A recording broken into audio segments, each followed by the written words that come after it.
Dr. Yunbi Park sat alone in the communications center of Earth's Deep Space Monitoring Station when the strange signal came through her speakers. The sound was unlike anything she had heard before, and it made her skin crawl with an unknown fear. That seemed to come from somewhere deep inside her bones. She had been working the night shift for 3 years now and knew every type of signal that could reach Earth from the outer colonies, but this was different. This signal carried something that made her heart beat faster, even though she could not understand the alien words.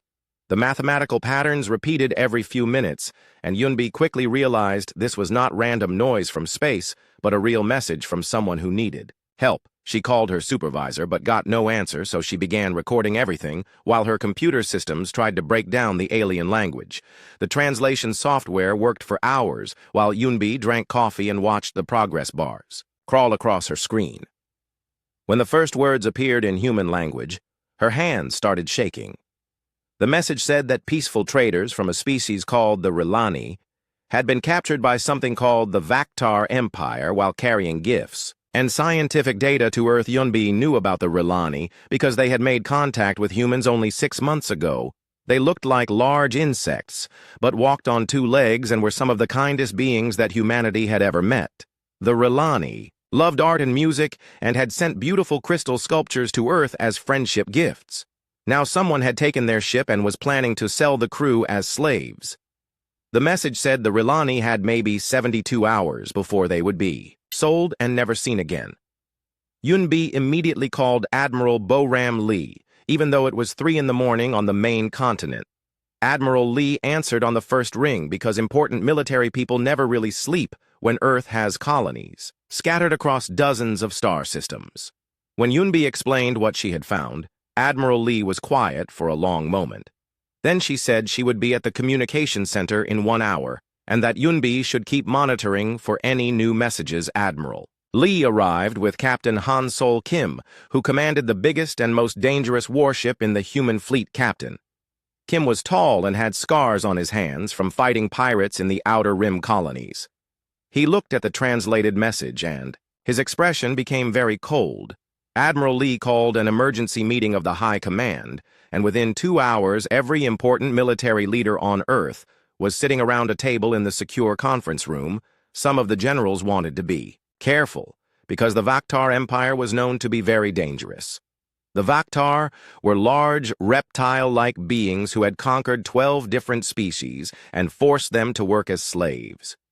They had big warships and were not afraid to fight anyone who got in their way. But Admiral Lee pointed out that the Rilani were friends of humanity and that letting them be sold as slaves would send a message to every species in the galaxy. The message would be that humans did not protect their friends and could not be trusted. Captain Kim stood up and said that his ship, the Iron Thunder, was ready to leave immediately. He said the crew had been training for exactly this kind of mission and that they would not let the Rilani down. Admiral Lee looked around the table at all the worried faces of the other commanders. She knew that most alien species in the galaxy thought humans were just another weak race that had gotten lucky with space travel. What they did not know was that Earth was what the galaxy called a death world. Deathworld was a planet so dangerous that only the strongest and most aggressive life forms could survive there. Humans had evolved by fighting everything on their planet, including the weather, the animals, and each other. Every human carried the genes of survivors who had lived through ice ages, earthquakes, volcanic eruptions, and predators that would terrify most alien species. But humans had learned to hide this part of their nature when they met other species. They smiled and were polite and talked about peace because that was how you made friends in the galaxy. Most aliens had never seen what humans were really like when someone threatened their friends. Admiral Lee made her decision. She told Captain Kim to take 3 of the best warships in the fleet and rescue the Rilani. She said that if the Vaktar wanted to find out what happened when you attacked human friends, then they were about to get a very unpleasant education. Captain Kim saluted and left to prepare his ships as he walked to the docking bay. He was already thinking about how to hurt the Vaktar in ways they would never forget. The Iron Thunder was not just a warship, but a tool designed by humans who understood that sometimes you had to be more dangerous than your enemies. The ship had weapons that could crack planets and shields that could stop almost anything. But its real power was its crew. Every human on board had been trained since childhood to fight in ways that would shock other species. They could think faster and move quicker and hit harder than almost any other race in the galaxy. They also had something that most aliens did not understand. Humans were pack hunters. When one human was threatened, every other human became dangerous. When human friends were threatened, humans became something that nightmares were made of. Admiral Lee watched from the command center as Captain Kim's small fleet left Earth. The ships moved like hunting animals stalking prey.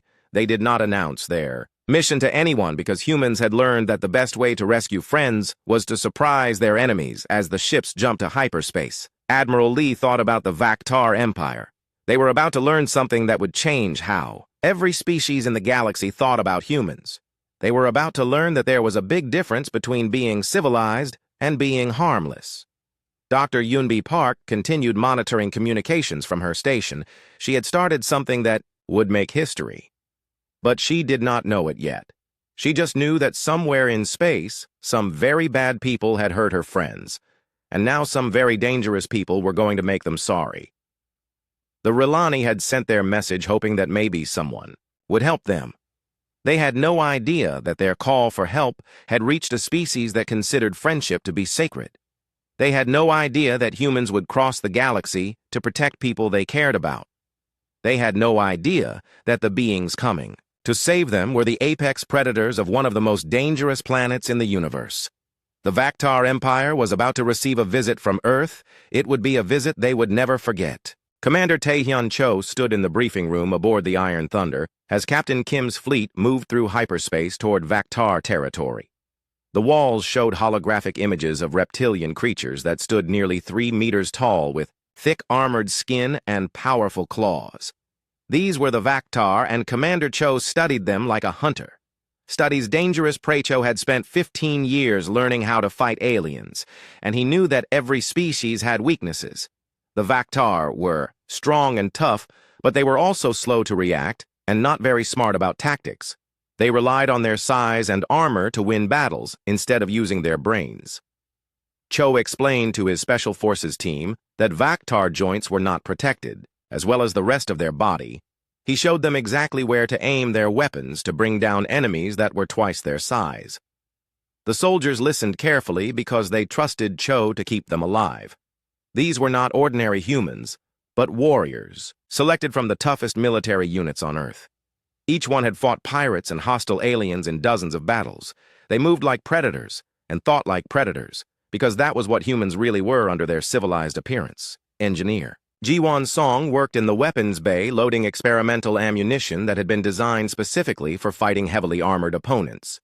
The bullets were made from materials so hard they could punch through Vaktar scales like paper. The explosive charges were programmed to detonate inside armor where they would do the most damage. Song had been designing weapons since she was a teenager because humans had learned that the galaxy was full of species that would hurt you if you could, not hurt them back. She understood that peace only worked when everyone knew you could destroy them if they forced you to fight.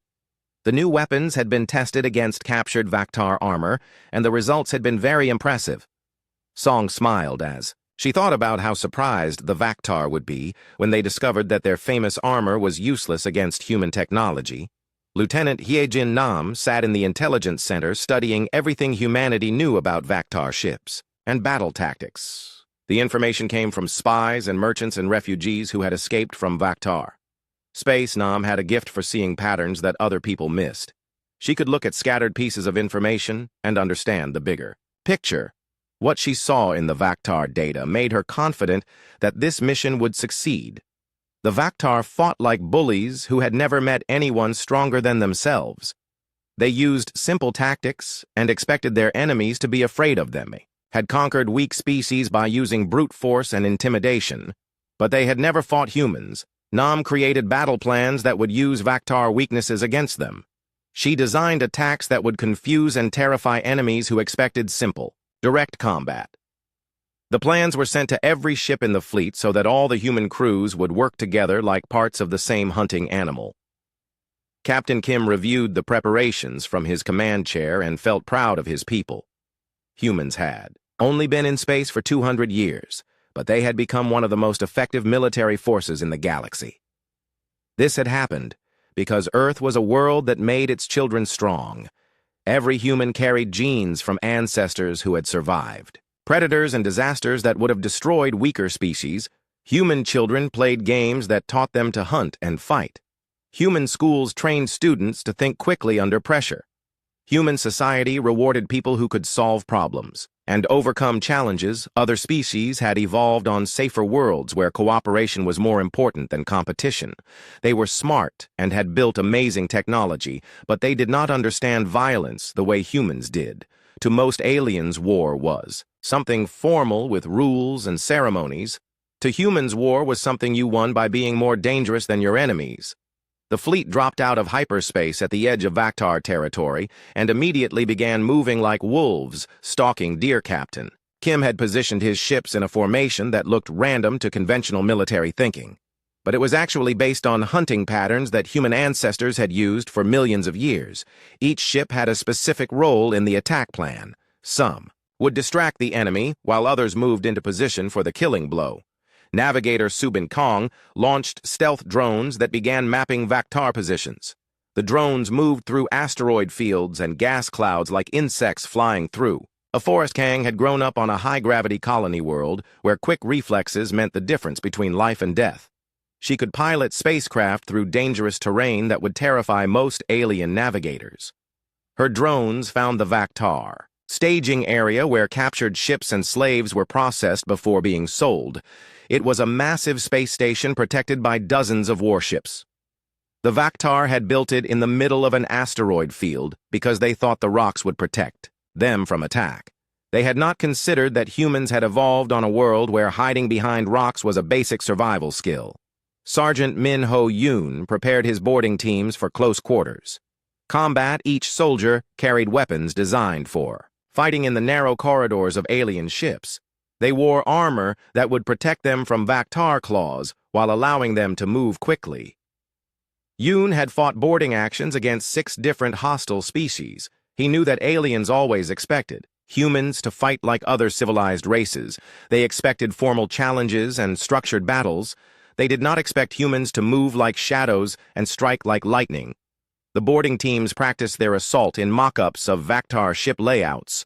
They moved through the training course like a pack of wolves hunting sheep. Dr. Young A. Lim worked in the medical bay, creating compounds that would incapacitate Vactar without killing them. Lim preferred to capture enemies alive when possible because dead enemies could not answer questions. She had studied Vactar biology and found several interesting weaknesses. Their nervous systems were vulnerable to certain chemical compounds that were harmless to humans.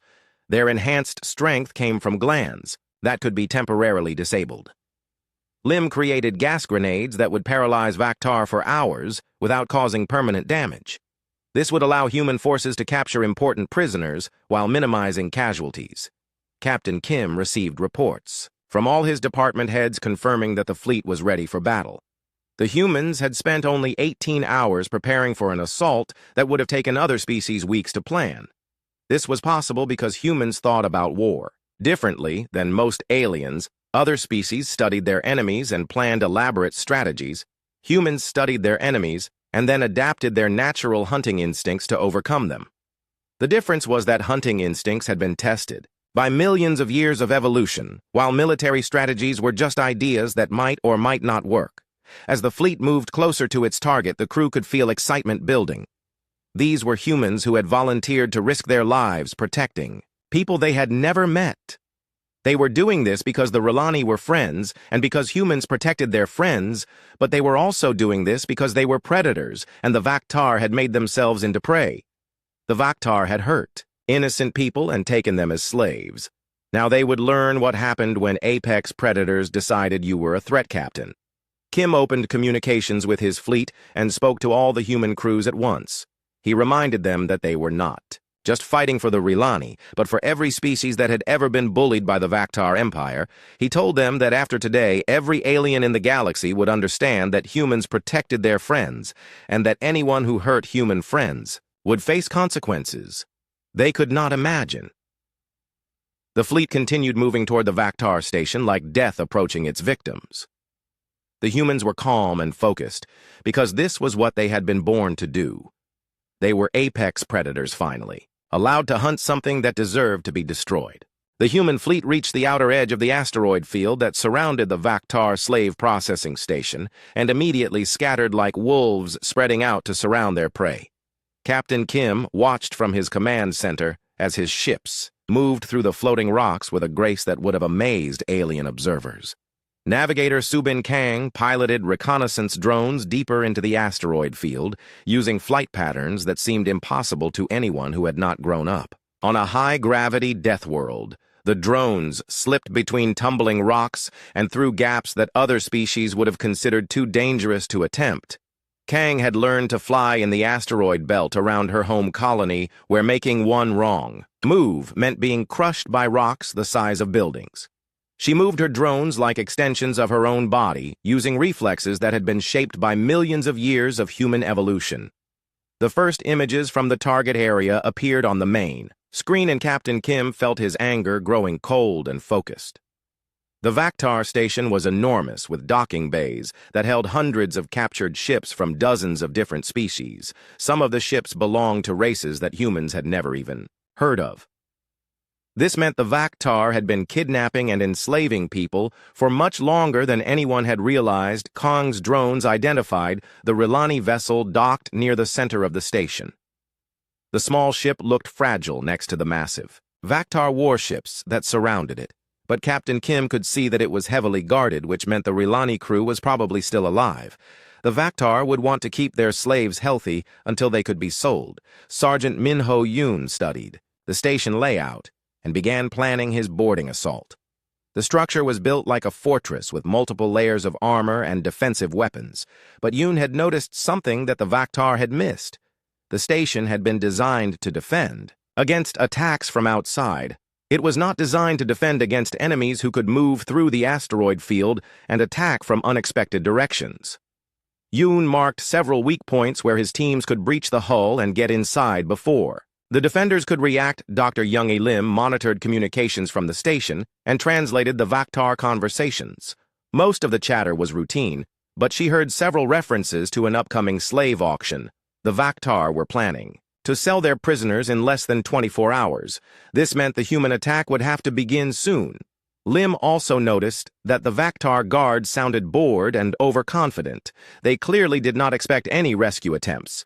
The Vaktar had been bullying weaker species for so long that they had forgotten what it felt like to be hunted. Engineer Ji-won Song made final adjustments to the experimental weapons while the fleet moved into attack positions. The new ammunition had been designed specifically to penetrate Vaktar armor and disable their ships without destroying them completely.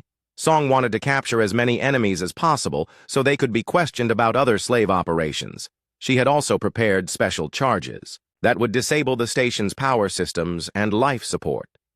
This would force the Vaktar to surrender quickly without giving them time to hurt their prisoners. Commander Tae-hyun Cho reviewed the assault plan with his special forces teams. Each soldier knew exactly what they had to do and where they had to go.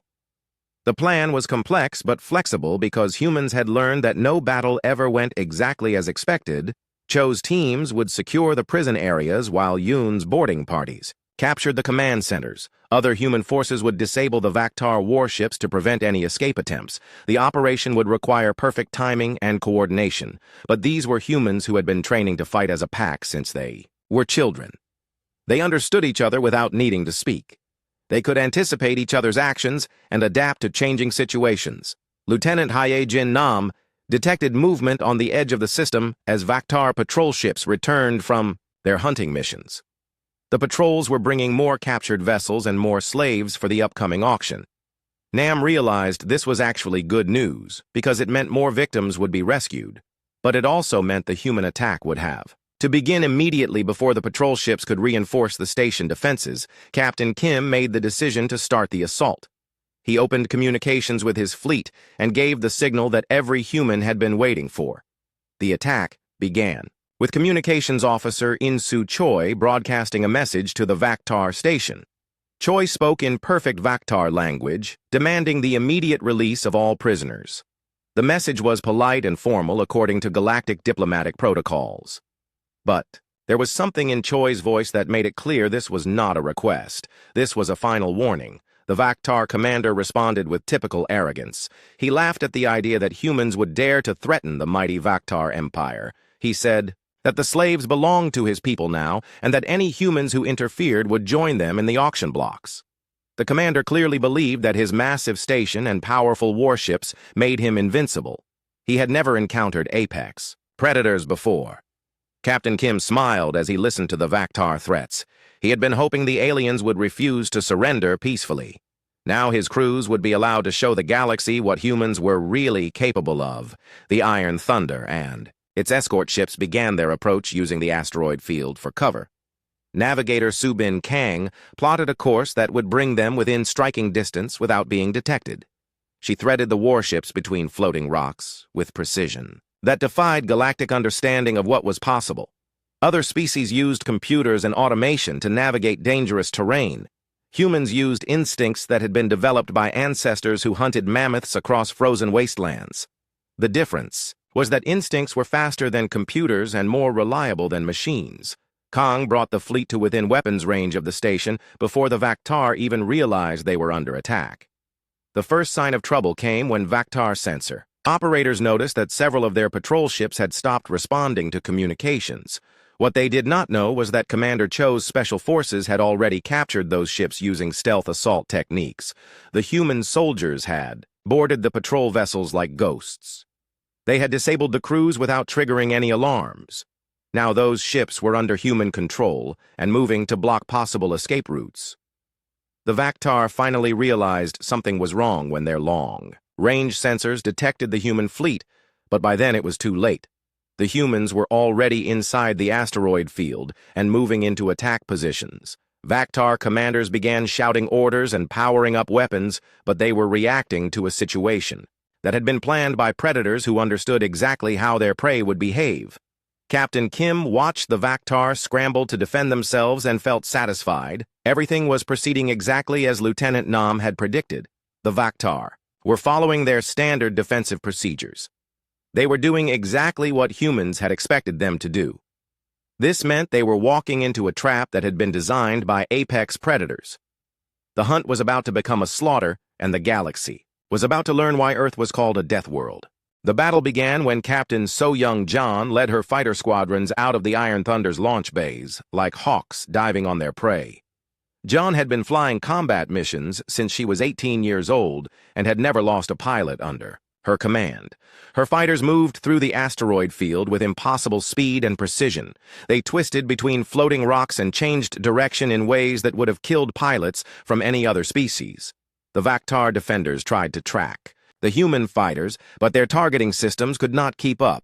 Humans had evolved on a world where quick reflexes meant survival. They could process information and react to threats faster than almost any other species in the galaxy. John's fighters struck the Vaktar warships like lightning hitting trees. They used weapons that had been designed to exploit specific weaknesses in reptilian armor and ship construction. The attacks were surgical and devastating. Each fighter knew exactly where to hit to cause maximum damage with minimum effort. The Vaktar had never faced enemies who could think and move this quickly. Their huge warships began exploding as human fighters found weak points that Vaktar engineers had thought were impossible. To reach communications officer Insu Choi monitored Vaktar radio traffic and smiled as he heard the confusion and panic in their voices. The reptilian commanders were shouting contradictory orders and demanding explanations that no one could provide. Choi had studied psychological warfare and understood how to break enemy morale. He began broadcasting recordings of the Vaktar's own panic back to them. He mixed the recordings with sounds that humans had discovered would terrify most reptilian species. The sounds were based on the hunting calls of Earth's apex predators. They reached something deep in the Vaktar brain that remembered when their ancestors had been prey animals. Many of the Vaktar defenders simply stopped fighting and tried to hide. Corporal Dongwook Park led the first boarding parties through breaches that Engineer Song's weapons had torn in the station. Hull Park had cybernetic enhancements that allowed him to see in the dark and move faster than normal humans. His team swept through, The station corridors like death incarnate. The Vaktar guards were bigger and stronger than humans, but they had never fought enemies who moved like ghosts and struck like lightning. Park's soldiers used tactics that would have seemed impossible to conventional military thinking. They appeared from ventilation shafts and maintenance tunnels. They attacked from multiple directions simultaneously. They used the station's own structure against its defenders. The Vaktar had built their station to intimidate prisoners. The corridors were wide and the ceilings were high to make smaller species feel helpless. But humans had learned to use any environment as a weapon. Park's teams turned the Vaktar's own architecture into a maze of death traps. The reptilian guards found themselves fighting enemies who seemed to be everywhere at once. Sergeant Minho Yoon's boarding teams captured the station's command centers using techniques that had been developed for fighting in urban environments. Yoon had grown up in the ruins of cities that had been destroyed by alien pirates. He understood how to move through complex structures without being detected. His teams used stealth and misdirection to reach their objectives. They disabled security systems and communication networks. They captured key personnel and gathered intelligence about other Vaktar operations. The Vaktar commanders tried to coordinate their defenses, but found that their own systems were working against them. Human hackers had infiltrated their computers and were feeding them false information. The station's automated defenses began targeting Vaktar positions instead of human attackers. Dr. Young A. Lim's chemical weapons filled the air ducts with compounds that paralyzed Vaktar nervous systems. The gas was odorless and colorless. Vaktar guards simply collapsed without understanding what was happening to them. The compounds had been designed to affect reptilian biology while being harmless to humans and most other species. This meant that human soldiers could move through affected areas without protection. It also meant that prisoners from other species would not be harmed by the rescue operation. Captain Kim coordinated the assault from his command center while watching the battle unfold on his tactical displays. The attack was proceeding faster than even the most optimistic projections. Vaktar resistance was collapsing everywhere. What should have been a prolonged siege was becoming a rout. The reptilian defenders had never encountered enemies who fought with such coordination and ferocity. They were used to bullying weaker species who would surrender after token resistance. They had no experience fighting apex predators who had evolved to hunt in packs. Lieutenant Haya Jin Nam monitored the rescue operations as human teams reached the prison areas. The soldiers found hundreds of beings from dozens of different species. Many had been held captive for years. Some were so weak they could barely stand. But all of them were alive and would soon be free. Nam coordinated medical teams and transport ships to evacuate the rescued prisoners. She also gathered evidence about Vaktar slave operations throughout the galaxy. The information would be used to locate other facilities and rescue more victims. Commander Taehyun Cho's special forces secured the Rilani crew and their ship. The insectoid aliens were terrified but unharmed. They had been well treated because the Vaktar considered them valuable merchandise. But they had heard the sounds of battle and knew that something terrible was happening to their captors. When human soldiers appeared in their cell, the Rilani thought they were hallucinating. The humans moved with deadly grace but spoke with gentle voices. They assured the Rilani that they were safe and that Earth had come to bring them home. Engineer Jiwon Song's weapons teams disabled the last Vaktar warships without destroying them completely. The ships would be studied to learn more about Vaktar technology and military capabilities. Some would be converted for use by liberated slave populations who wanted to return to their home worlds. The Vaktar had thought their superior numbers and heavy armor made them invincible. They had learned that humans did not fight. Fair humans fought to win. The battle that the Vaktar had expected to last for days was over in less than 4 hours. Most of the station's defenders were either dead or incapacitated. The survivors had surrendered and were being processed as prisoners of war. Captain Kim walked through the captured station and saw the evidence of Vaktar cruelty. The prison areas were designed to break the spirits of their victims. The auction blocks where sentient beings had been sold like livestock. The processing centers where people had been cataloged and prepared for sale, all of it would be destroyed, but first it would be documented so the galaxy could see what the Vaktar Empire really was. The rescue operation continued as human. Teams searched every part of the massive station. They found secret areas where the most valuable prisoners had been kept. They found records of slave sales going back decades. They found evidence that would destroy the Vaktar Empire's reputation forever, as the last prisoners were evacuated. Captain Kim received reports from his department heads. Human casualties had been minimal. Most of the wounded would recover completely. The mission had succeeded beyond all expectations. But more importantly, the galaxy had just witnessed what happened when humans decided to protect their friends.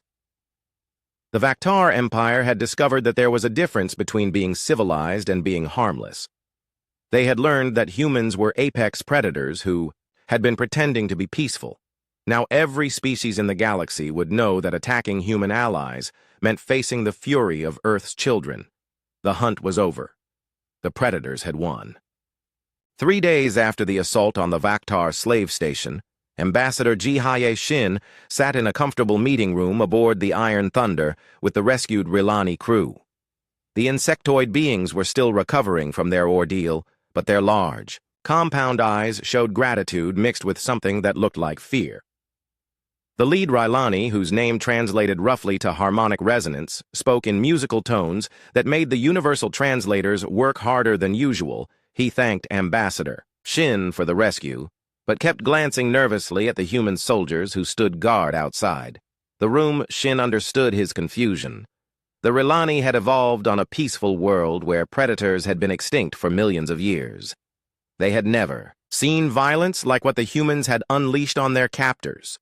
To gentle beings like the Rilani, the human assault had been as terrifying as it was effective. Shin explained that humans had many different sides to their nature. They could be kind, friends, and generous allies, but they could also be merciless enemies when someone threatened the people they cared about. She told the Rilani that they had nothing to fear from humanity as long as they remained friends, but she also wanted them to understand what they had witnessed. The Rilani asked why humans fought with such coordination and efficiency. Shin explained that Earth was what galactic scientists called a death world. Every life form on the planet had evolved to be either a predator or prey. Humans had become the apex predators by learning to hunt in coordinated groups. They had survived ice ages and volcanic eruptions and asteroid impacts that had destroyed most other species. This had made them incredibly adaptable and resourceful. It had also made them very dangerous when they decided something needed to be destroyed. Captain Woojin Lee compiled detailed reports on the mission for Earth's military archives. The assault had been recorded from multiple angles, and the footage was already being studied by every intelligence agency in human space. Lee noted that human tactics had completely overwhelmed Vaktar defenses in ways that conventional military theory said should have been impossible. The reptilians had superior numbers and better armor and more powerful weapons, but they had been defeated by humans who understood something that most galactic military academies did not teach. War was not about following rules or maintaining formations or conducting formal battles. War was about survival, and humans were the greatest survivors in the galaxy. Lee's reports would become required reading for every human military officer. They would also be shared with allied species who wanted to understand how Earth's forces had achieved such a decisive victory. Meanwhile, news of the battle spread through galactic communication networks faster than anyone had expected. Video recordings of human fighters performing impossible maneuvers, audio files of Vaktar commanders screaming in panic as their defenses collapsed, testimony from rescued prisoners about the efficiency and precision of the human assault. Every species in the galaxy watched the footage and came to the same conclusion.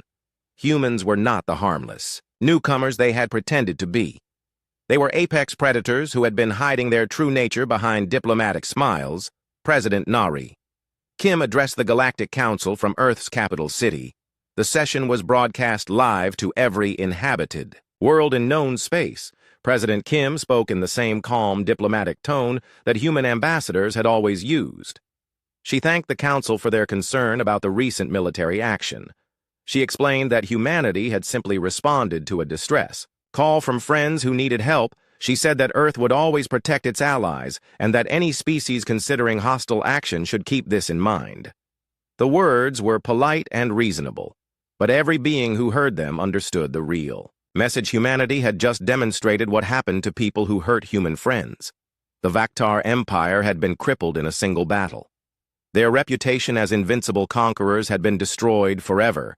Their slave trade had been exposed and dismantled. And it had all happened because they had made the mistake of capturing one small ship carrying Rilani artists. President Kim concluded her speech by announcing humanity's new foreign policy. Earth would continue to seek peaceful relations with all species, but any attack on human allies would be met with overwhelming force. The galaxy could choose cooperation or conflict. Humans were prepared for either option. The Galactic Council voted unanimously to condemn the Vaktar slave trade.